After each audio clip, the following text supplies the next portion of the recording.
નમસ્કાર વાલા પેન્શનર મિત્રો, નિવૃત્ત કર્મચારી મિત્રો, ભાઈઓ તથા બહેનો, આજે આપણે એક એવી માહિતી લઈને હાજર થયા છીએ જે દરેક પેન્શનર અને સરકારી કર્મચારી માટે ખૂબ જ મહત્વપૂર્ણ છે.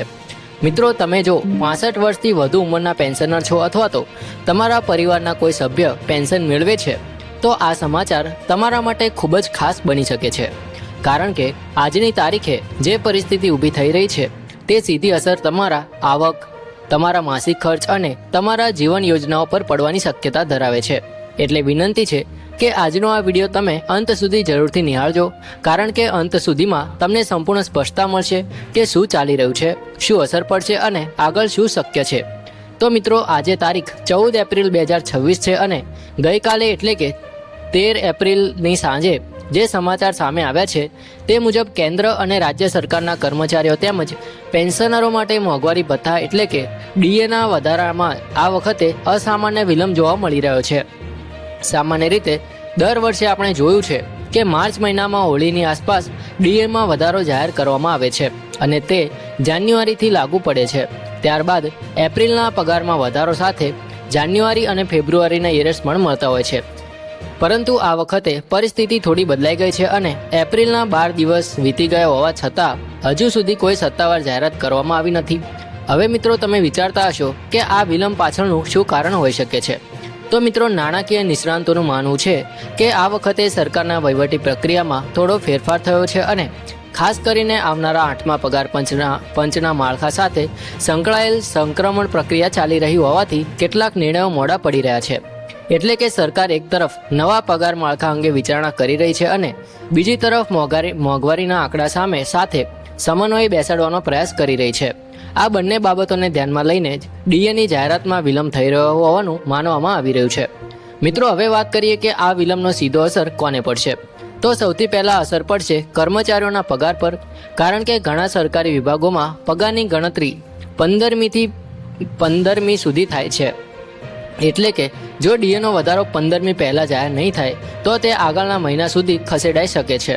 એટલે કે આ વખતે શક્યતા છે કે મે મહિનાના પગારમાં જાન્યુઆરી, ફેબ્રુઆરી, માર્ચ અને એપ્રિલ એમ કરીને 4 મહિનાના ઇરેટ્સ એક સાથે જમા થાય, જે રીતે ફાયદાકારક પણ બની શકે છે.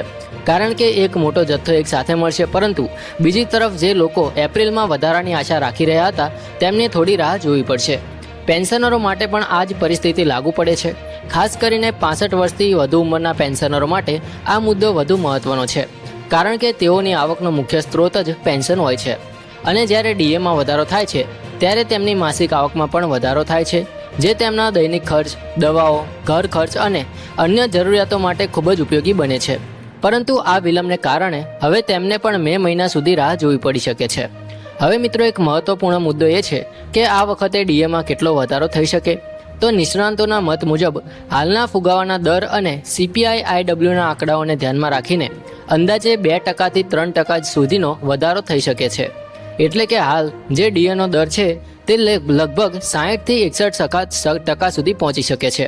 જો આવું થાય છે તો પેન્શનરો અને કર્મચારીઓ બંને માટે આ એક સારો વધારો ગણાશે, કારણ કે વધતી મોંઘવારીમાં આ વધારો થોડી રાહત આપશે. પરંતુ મિત્રો, અહીં એક ચિંતા પણ ઊભી થઈ છે, કારણ કે ઘણી કર્મચારી સંસ્થાઓએ સરકાર પાસે આ બાબતે સ્પષ્ટતા માંગવામાં આવી છે. તેમણે નાણાં મંત્રાલયને પત્ર લખીને પૂછ્યું છે કે ડીએની જાહેરાતમાં વિલંબ કેમ થઈ રહ્યો છે અને ક્યારે સુધી કરવામાં આવશે. કારણ કે દર વર્ષે એક નિશ્ચિત સમયસર આ જાહેરાત થાય છે અને આ વખતે તે સમયસર થઈ નથી, જેના કારણે કર્મચારીઓ અને પેન્શનરોમાં અસંતોષ અને અનિશ્ચિતતા જોવા મળી રહી છે. આ પરિસ્થિતિને ધ્યાનમાં રાખીને એક વાત સ્પષ્ટ છે કે સરકાર તરફથી જલ્દી જ કોઈ મહત્વપૂર્ણ જાહેરાત આવી શકે છે, કારણ કે આ મુદ્દો સીધો લાખો કર્મચારીઓ અને કરોડો પેન્શનરો સાથે જોડાયેલો છે અને સરકાર પણ આ બાબતને લાંબા સમય સુધી લટકાવવાની સંભાવના ઓછી છે. એટલે શક્ય છે કે આગામી થોડા દિવસોમાં એ પછી એપ્રિલના અંત સુધીમાં ડીએ અંગે સત્તાવાર જાહેરાત કરવામાં આવશે. મિત્રો, આ સિવાય જો તમે પેન્શનરો અથવા બેંક એકાઉન્ટમાં કોઈ પણ અપડેટ આવે તો તેની ચકાસણી જરૂરથી કરો, કારણ કે ઘણી વખત એરર્સ એક સાથે જમા થાય ત્યારે તેમાં કોઈ ગડબડ પણ થઈ શકે છે. એટલે સતર્ક રહેવું જરૂરી છે. મિત્રો, ફરી મળીશું આવી જ માહિતી સાથે. ત્યાં સુધી જય હિન્દ, વંદે માતરમ.